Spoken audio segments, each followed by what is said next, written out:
Well, Age of Kings was the first proper job I had on television, or on the screen. Even as a student, I'd done a few things, been in the odd little B-movie and done extras work, but not really much. And so the Age of Kings really started me off. It was although I was only playing small parts, I was part of the company, and the parts were real when I got them, and I was working with some very good actors. And it was a privilege to be in it, frankly.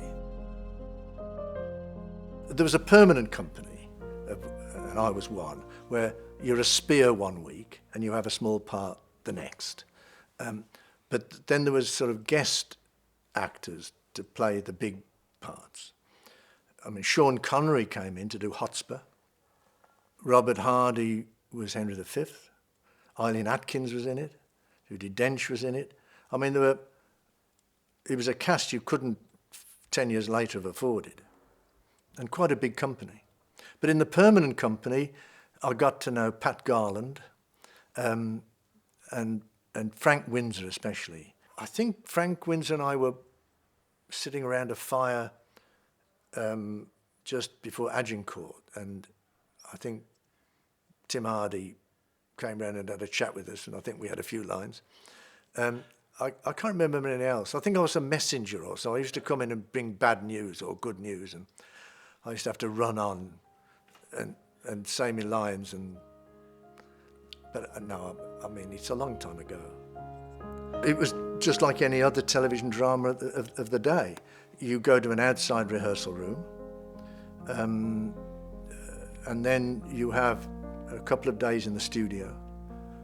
Your last rehearsal in an outside rehearsal room, you do a run-through, and the floor is sort of marked out. And then you go to the studio, and then you do a sort of stagger through with the sets and the costumes and everything else, and that's a mess. And then you do a run-through, and on the second day, and then you do another run-through. Then you break, and then you have to do it live. Insane. Utterly insane.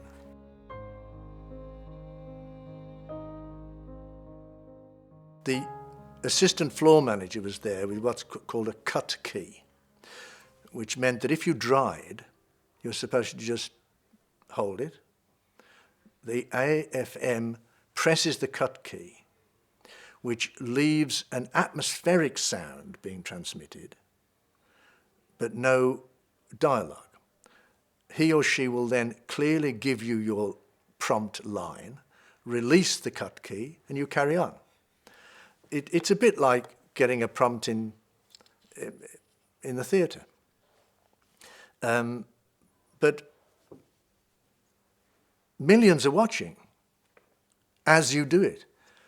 I mean, I'd be there thinking, God, I hope I don't dry, I hope I don't mess it up. My Auntie May's watching. It was very scary. Now is the winter of our discontent, made glorious summer by this son of the York.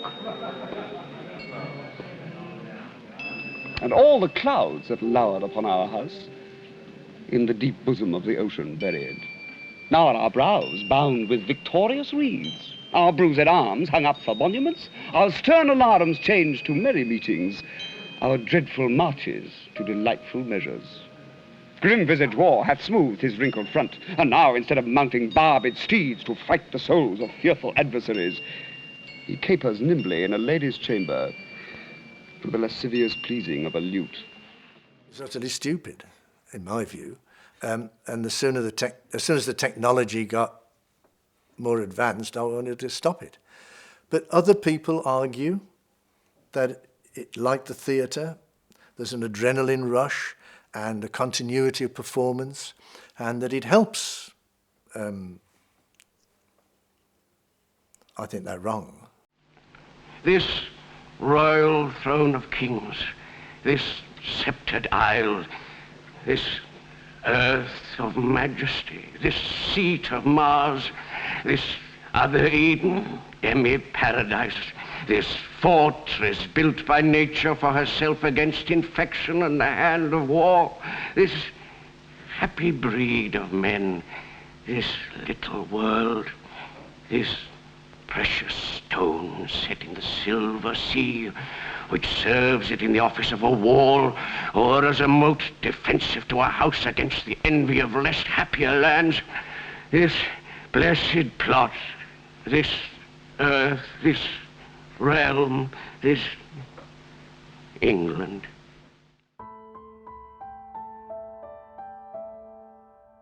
First of all, they were building the television centre, completing the television centre. In fact, we were doing outside rehearsals down by Shepherd's Bush Green, and we would walk up to the television centre to have lunch, because the canteen was more or less the first thing that opened. But the first few episodes were done at Riverside Studios, which were pretty old-fashioned and clapped out. So live, there were battles done, throwing polyesterine bricks and boulders at each other and God knows what else. And then we moved to the television centre and did it from there. The set building was pretty elaborate. I mean, particularly at the television centre, I remember, there's a big studio there. There were a number of sets. I mean, occasionally there'd be one big composite set, like the Palace. And there'd be lots of little sets around, built around the studio, and you just run from one to the other in between your scenes. At the time, we said, this is Shakespeare history plays, the everyday story of county folk, was the phrase. But it was quite ambitious, wasn't it, to go right the way through all of them. Just shows what the BBC could do then, and without turning a hair. I would suppose the BBC had a sense of cultural obligation. It was the national theatre of the air. So most people couldn't get to see those things in the theatre, and most people wouldn't want to. I mean, my family never went to the theatre, certainly not to go to Shakespeare. They'd go and see the pantomime at the Birmingham Alex, maybe, at Christmas. So for that to be on television, and most people watch television every night, was a cultural contribution. You know, it's a bit like Birmingham Reference Library being there for me when I was a boy, just liberating and wonderful. So it was the BBC doing its job, it seems to me. There was something about those live performances and the state of television itself, which people now find difficult to grasp. If you remember, originally there was just one television channel, and then ITV came too. But people did not have a remote control. So you'd turn the television on to a channel early evening. And for most people, it would stay on that channel for the rest of the evening. Because to change channels, you had to get out of your seat, walk across to the television, and actually physically change the channel. You couldn't just click.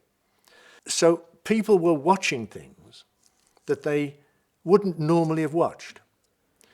Hugh Weldon explained this to me very well, that the serendipity of it. And they would put what was thought of as a difficult minority programme on after a very big popular programme, because audience inheritance would mean that people would catch something that they wouldn't normally have chosen to watch. And that was culturally very benign. And from a maker's point of view, if you can talk to 12 million people, all watching on the same occasion, and the next day they're talking about your show, I mean, that is heady stuff. That's marvellous stuff. I mean, these days they talk about water cooler moments. Well, In those days, we had much bigger water cooler moments. Now a few people say, did you see this last night? No, I was doing this, I was doing the other. Everybody was watching. And it also brought the whole nation together, not just for big events like the coronation or whatever, or the cup final, but for a drama.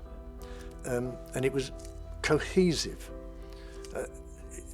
You couldn't get that in the theatre, only had a few hundred people, and the cinema, even with a big release, a fraction. So there was something quite unique then, and I was glad to be a part of it. And to do that with all Shakespeare's history plays, week after week after week, it's almost unimaginable now, isn't it? And it was a great privilege to be a part of it. And then, as we have turned the sacrament, we will unite the white rose and the red. Smile, heaven, upon this fair conjunction that long have frowned upon their enmity. England hath long been mad and scarred herself. The brother blindly shed the brother's blood. The father rashly slaughtered his own son. The son compelled, been butcher to the sire. All this divided York and Lancaster. Oh, now, let Richmond and Elizabeth, the true succeeders of each royal house, by God's fair ordinance, conjoin together, and let their heirs, God, if thy will be so, enrich the time to come with smooth-faced peace, with smiling plenty and fair, prosperous days. Now civil wounds are stopped, peace lives again, that she may long live here. God say amen!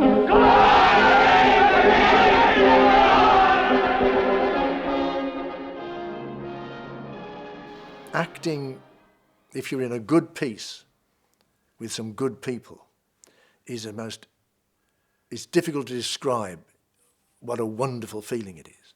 It's wonderful. But I'm glad I gave it up, because I felt better deciding what we were going to do and how we were going to do it. And I fought the BBC to be allowed to do some films.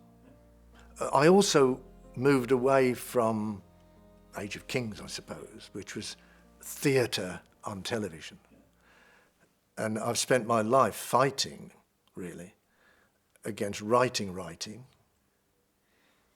directing, and acting. I hate all three when they show. And that's been a lifetime's work, really, ploughing that furrow. But it's not the only furrow to plough. You know, television, the cinema, the theatre should be a great circus with lots of different acts, shouldn't it? It's just, that's what I wanted to do. I learned a lot from Age of Kings. I became a true professional, I think. Working with that company, under Peter Dews, under that sort of pressure, and watching those really good actors day to day, it finally turned me into a pro. So I've got very warm memories of it.